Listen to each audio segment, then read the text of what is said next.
Okay, here's a start on Happy Baby.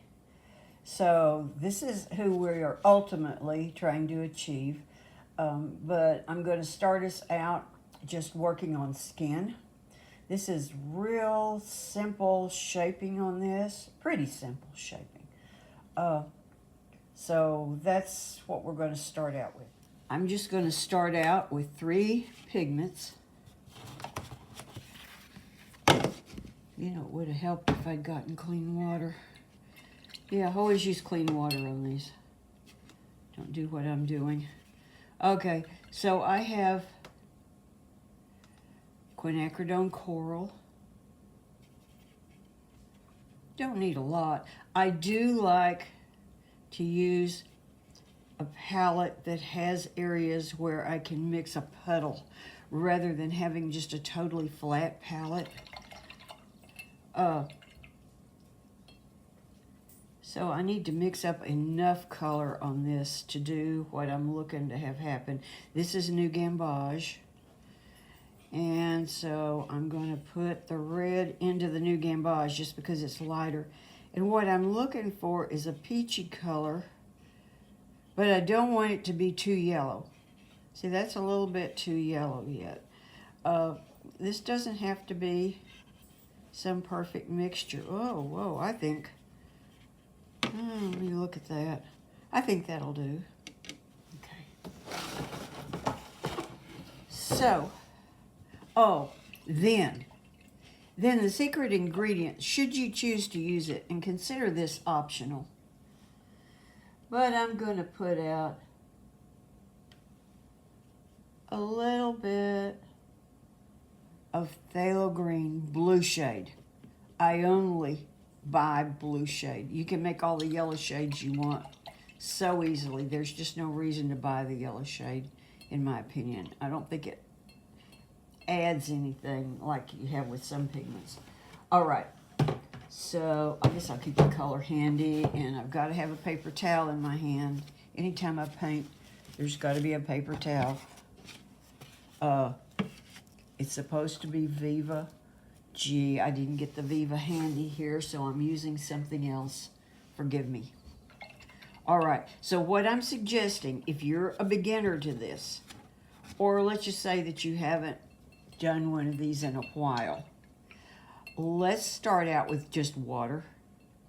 We're going to be painting wet in wet, and I am putting a lot of water on here, all the way to near the edge, but I'm not going all the way to the edge of the figure.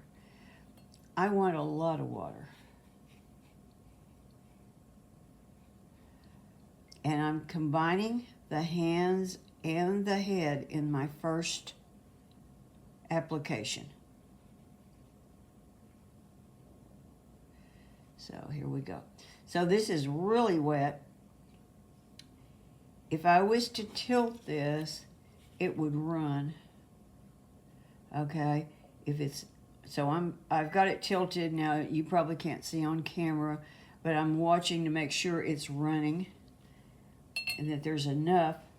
Looks like it's going to be a little too dry on this side, so I'm going to add a little bit more. You know, a lot of this depends on the weather too. So I want it where it will run, but here's the other hitch. When you're working in a small space, there's such a thing as being too wet. I rarely ever see it happen, though. My problem with most people that I'm working with is that they tend to go too dry, because there's this fear that you'll lose control if the paint is running. Now that I've looked at this, I think that's too yellow. I'm going to add a little bit more color, a little bit more. Whoa, that should certainly do it. Let's see.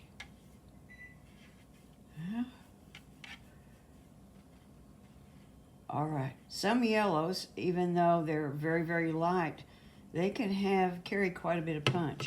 All right, so is my painting still wet enough? Yes, it is. So here's what I'm going to do. Let's go plop some color right out there in the middle. Why not? All right, because I know the middle is really wet. Now I'm going to pull color all the way to the edge. Remember, you have more control when you're working really wet. You notice that I am going all the way up over the top of the head because the baby's hair, as in many babies, is pretty thin. And there's a lot of scalp showing through this hair. And also, since her hair is dark, I don't have to worry with some of the problems you can have when you're painting a blonde, which I struggle with to this day. All right, so let's pull all of this in. Now that I'm looking at it on here, I think I added more coral than I really wanted. That can very easily be worked with later. See how wet it is? As I'm moving it, you can see that I can move the paint around. So that also gives me the option of still being able to adjust the color. Maybe I will move some of this darker color a little further up. And oh, I needed to get a better job on that edge. Here's another edge where I didn't quite get it. See, I have time to make adjustments. Now, because this is still wet, and although you may not be able to see it on the video, I am able to check how wet it is by tilting again and looking at it. I'm just going to put, a little, maybe that's more than a little, phthalo green in here on the forehead, and maybe pull the tiniest bit.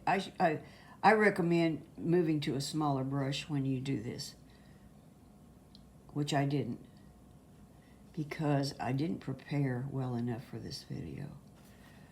All right, so what I don't want is I don't want any phthalo green on the cheeks or the nose.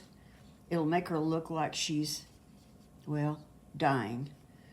And I might even put a little phthalo on the backs of the hands, not the fingers. These are areas that are just a little bit cooler. Now, because I'm adding this color while this is very, very wet, one of the things that happens is that rather than adding to how dark the painting is or going muddy, what is going to happen is the green, and I don't care, that's kind of an odd place there, I'm fine with it.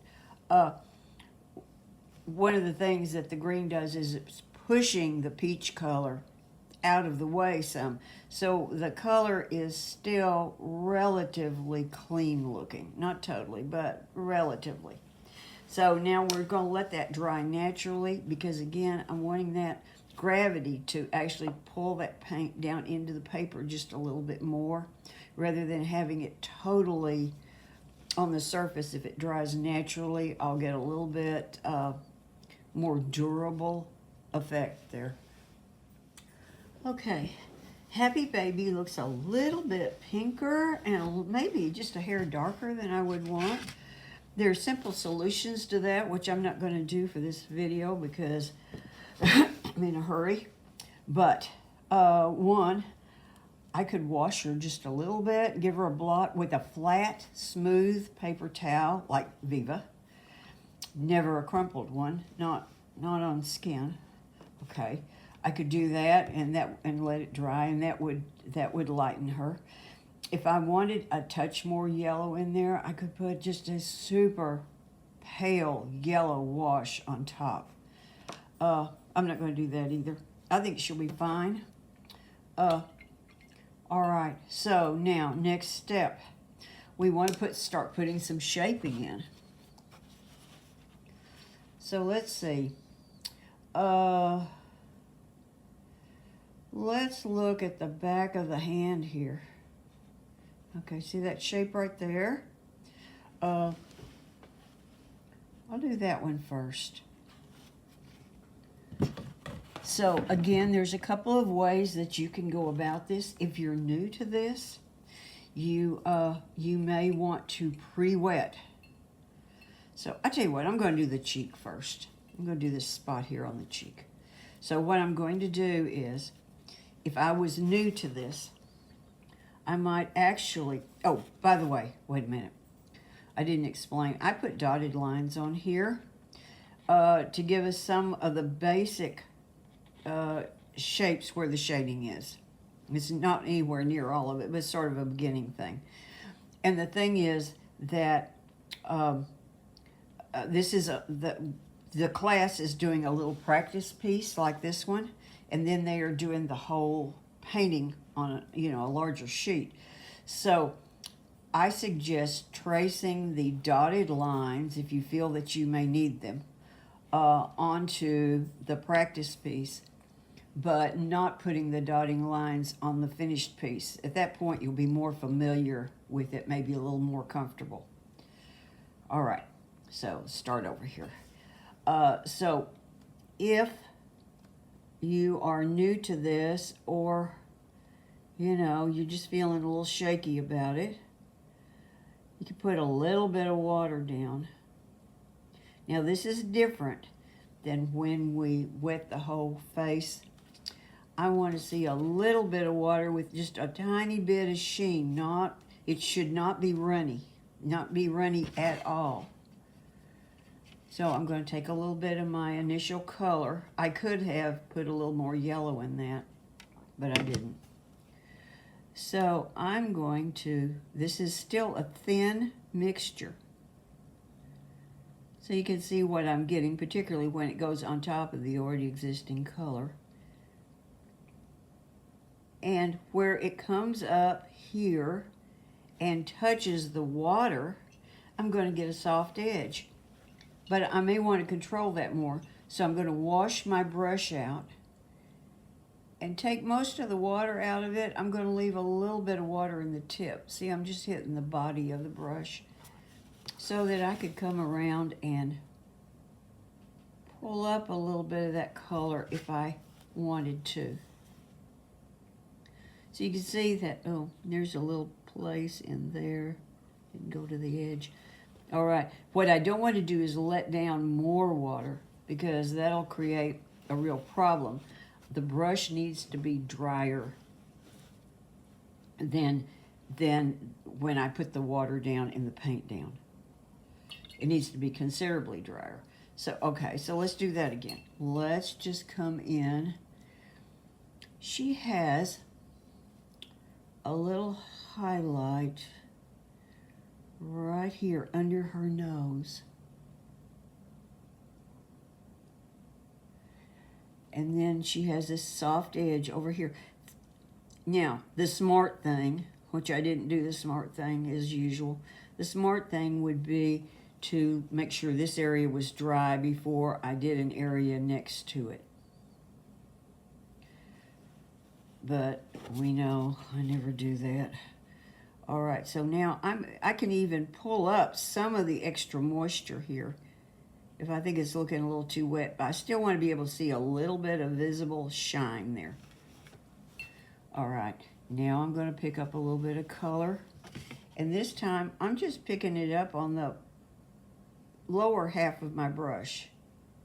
I didn't even load up the whole brush because I have a tiny area here. Oh, that looks a little strong. I don't have enough water on my brush. So now I've added more water. Fix that quickly.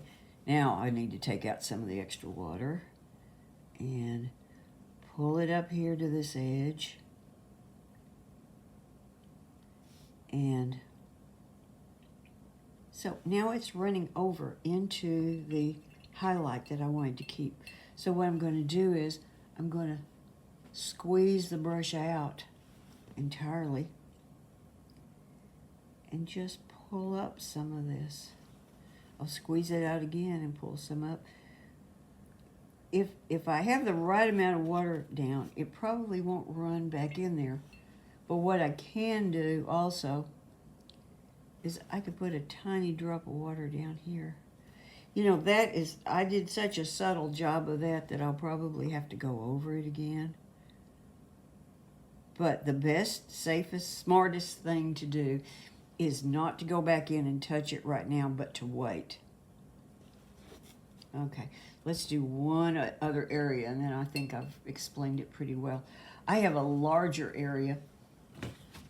By the way, I didn't point this out. This is that little highlight on the upper lip, which you then see there is a shadow here under the nose, and there is a stronger shadow here. So that needs to be done separately. I'll add to this, I'll deepen this, but it needs to dry first.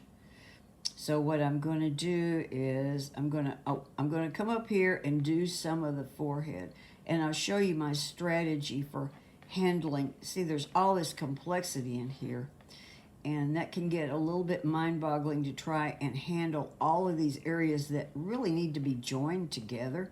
See, this area plus all of this, I don't want any weird edges between those. So what am I going to do?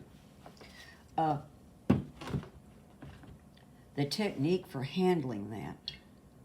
Let's see. I'm going to do this a little differently.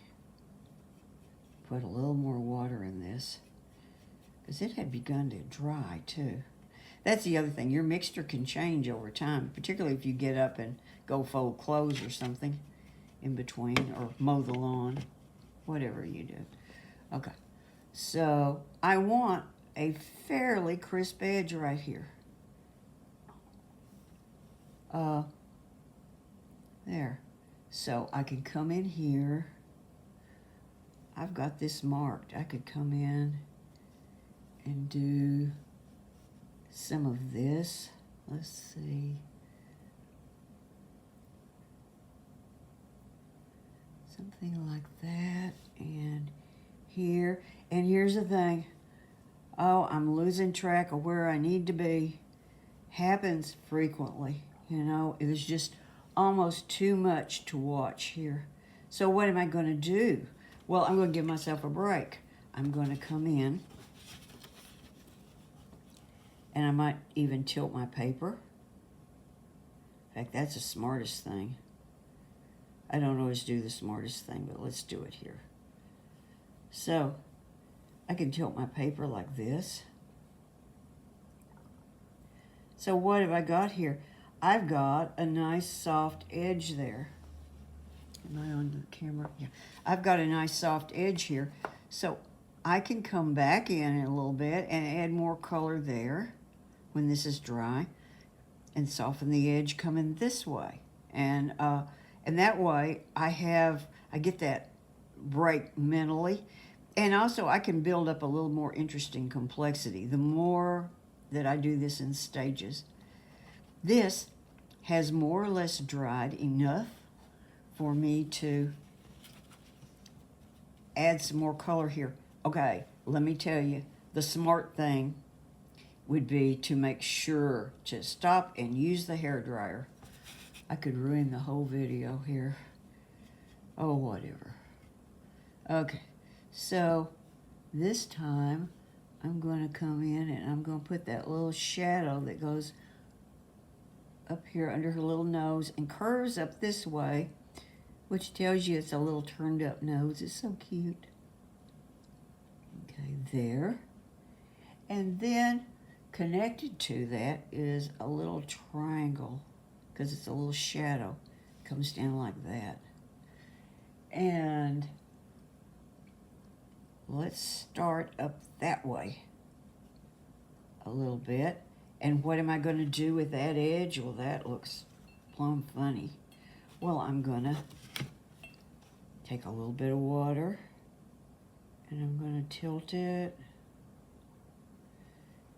and let it run off into just a soft edge. And see, I can take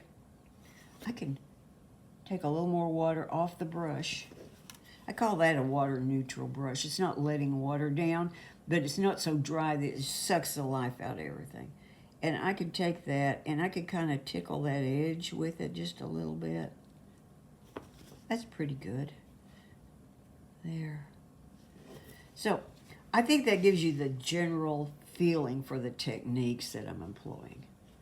So that's the end of the video. Bye.